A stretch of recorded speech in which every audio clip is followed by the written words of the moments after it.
जय हिंद साथियों, वंदे मातरम साथियों।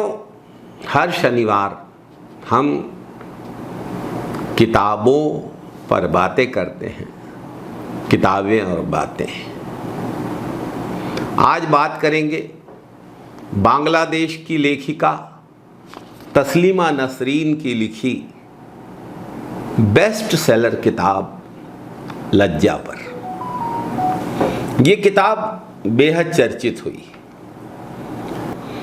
तस्लीमा नसरीन इस किताब के बारे में लिखती हैं कि लज्जा तब लिखी गई थी जब तस्लीमा ने बांग्लादेश के मुस्लिम कट्टरपंथियों को हिंदुओं पर हमला करते देखा। यह सब 6 दिसंबर 1992 के बाद हुआ, जब भारत के हिंदू कट्टरपंथियों ने अयोध्या में बाबरी मस्जिद के ढांचे को गिरा दिया था। बांग्लादेश के कट्टरपंथियों ने इसके प्रतिशोध स्वरूप बांग्लादेश के निर्दोष हिंदुओं पर हमले किए, उनके घर जला दिए, उनके मंदिरों और पवित्र स्थलों को नष्ट कर दिया, हिंदू महिलाओं के साथ बलात्कार किया। तस्लीमा नसरीन ने अपनी किताब लज्जा में इस भयावह हिंसा का विरोध किया था। बांग्लादेश की सरकार ने लज्जा के प्रकाशन के 2 महीने बाद पुस्तक पर पाबंदी लगा दी थी।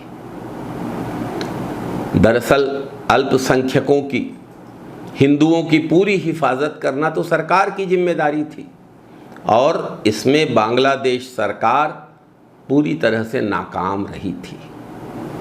याद करिए, 1992 में उत्तर प्रदेश की भाजपा सरकार के तत्कालीन मुख्यमंत्री श्री कल्याण सिंह ने सर्वोच्च न्यायालय में, देश की सबसे बड़ी अदालत में हलफनामा देकर कहा था कि वह बाबरी मस्जिद के ढांचे की रक्षा करेंगे, और उसमें कल्याण सिंह भी असफल रहे थे। अपनी घोषणाओं को, अपने वादों को, अपनी शपथों को निभाने में असफल होने वाली सरकारें सच को दबाकर शुतुरमुर्ग की तरह रेत में अपनी गर्दन दबा लेती हैं। बांग्लादेश में लज्जा पर आज भी पाबंदी है। तस्लीमा नसरीन की किताब लज्जा पर पाबंदी के खिलाफ अदालत का दरवाज़ा खटखटाने की हिम्मत बांग्लादेश में किसी में भी नहीं है। कोई इसकी ज़रूरत भी नहीं समझता। आज ठीक 3 दशक बीत चुके हैं इस किताब के प्रकाशन के। यह किताब 1994 में प्रकाशित हुई थी, लेकिन 3 दशकों में, 30 सालों में बांग्लादेश के भी हालात सुधरे नहीं हैं। भारत में भी तो परिस्थितियां कठिन से कठिन हुई हैं। नफरत फैलाने में दोनों देशों के कट्टरपंथी बदस्तूर लगे हुए हैं। एक तरह की नफरत दूसरे तरह की नफरत को बढ़ावा ही देती है। एक धर्म का कट्टरपंथ दूसरे धर्म के कट्टरपंथ के लिए खाद पानी का काम करता है। भारत और बांग्लादेश के संदर्भ में तो एक देश में एक धर्म का कट्टरपंथ दूसरे देश में दूसरे धर्म के कट्टरपंथ के लिए खाद पानी मुहैया कराता है। दरअसल कट्टरपंथी किसी भी धर्म के हों, किसी भी मजहब के हों, उनकी एक ही जद्दोजहद है, पूरी कट्टरता के साथ यह साबित करना कि उनकी कट्टरता सही थी, वे सही थे, उनकी नफरत सही थी। जिसने परस्पर प्रेम और सद्भाव, शांति के रास्ते पर चलने का फैसला किया, कट्टरपंथियों के विरोध के बावजूद, वो गलत था। भाईचारे के रास्ते पे जो चलने का फैसला लेता है, परस्पर सम्मान,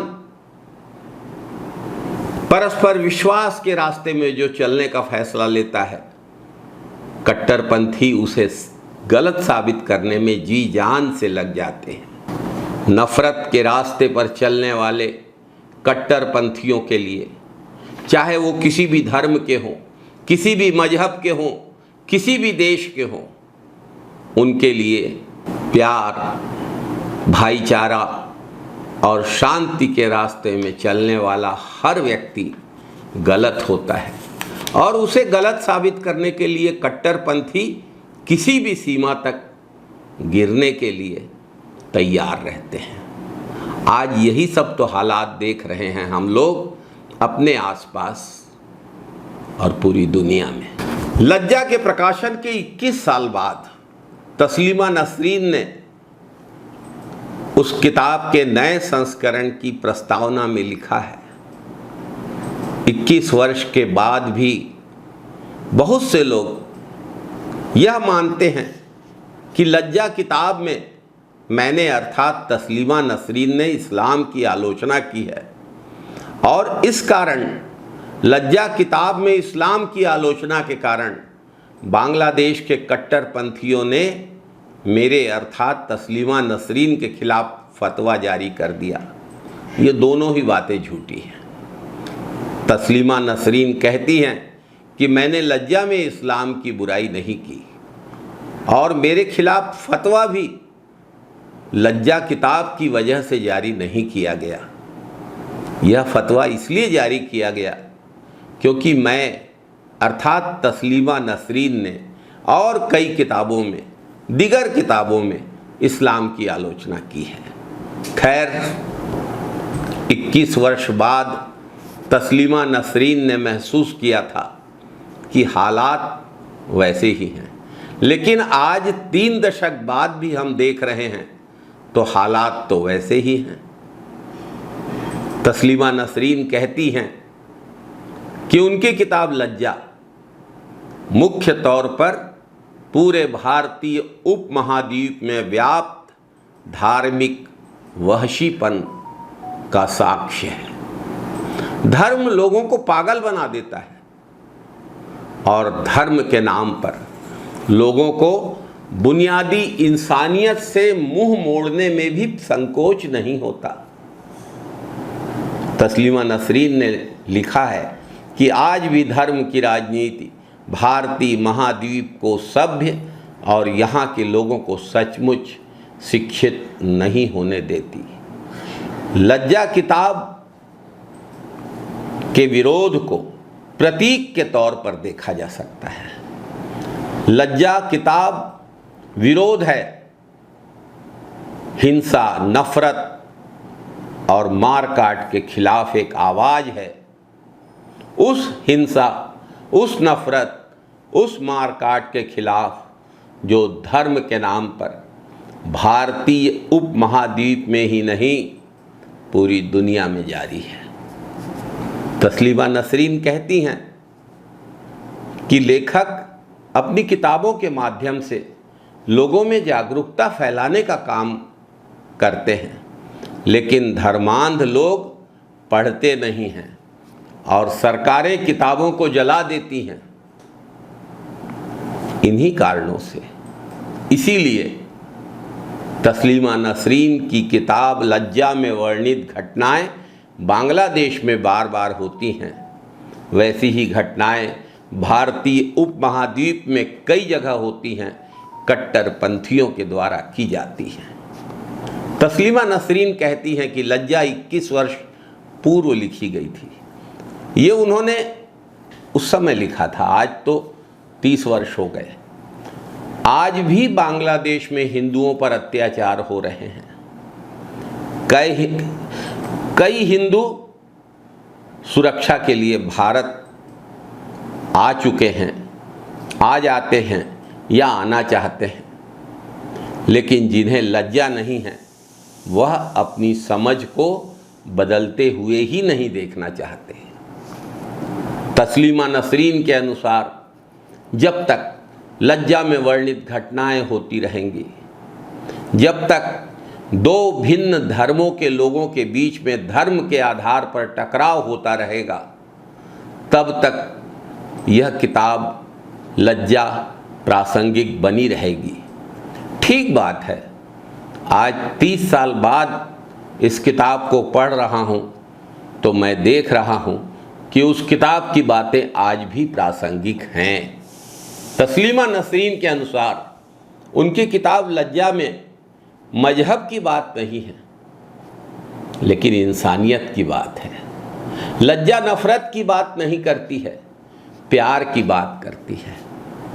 लज्जा भेदभाव नहीं चाहती है, लज्जा बराबरी चाहती है। लज्जा को प्रतीक्षा है सामान्य समान अनुभूति और स्वतंत्रता के युग की।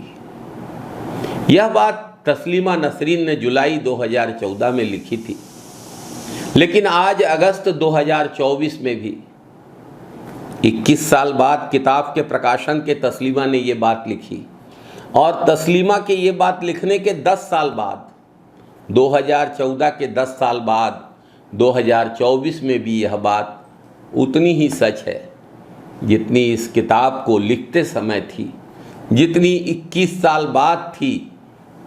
आज भी इस बात की प्रासंगिकता प्रामाणिकता उतनी ही है। इसलिए आज अपने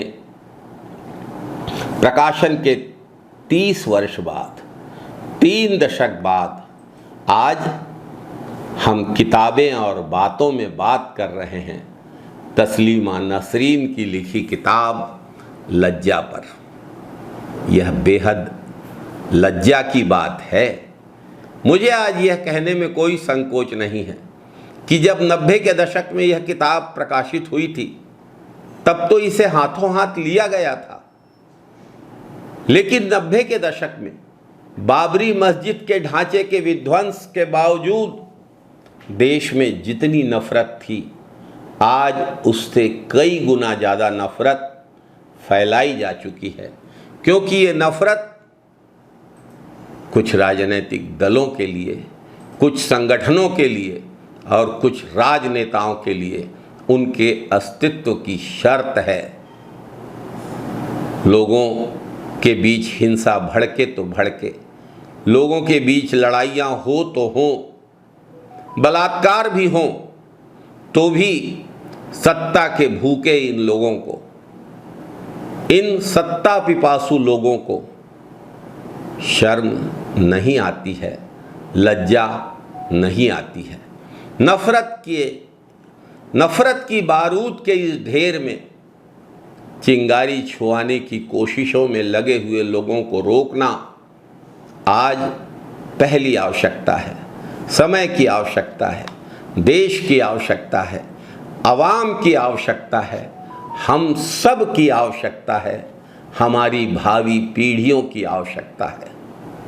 अब हमको यह तय करना है कि बांग्लादेश के संदर्भ में 30 साल पहले लिखी गई किताब लज्जा तस्लीमा नसरीन के अनुसार यदि 21 साल बाद भी, और मैं तो ये कहूँगा कि 30 साल बाद भी आज प्रासंगिक है, तो यह बेहद लज्जा की बात है। जय हिंद साथियों, वंदे मातरम साथियों।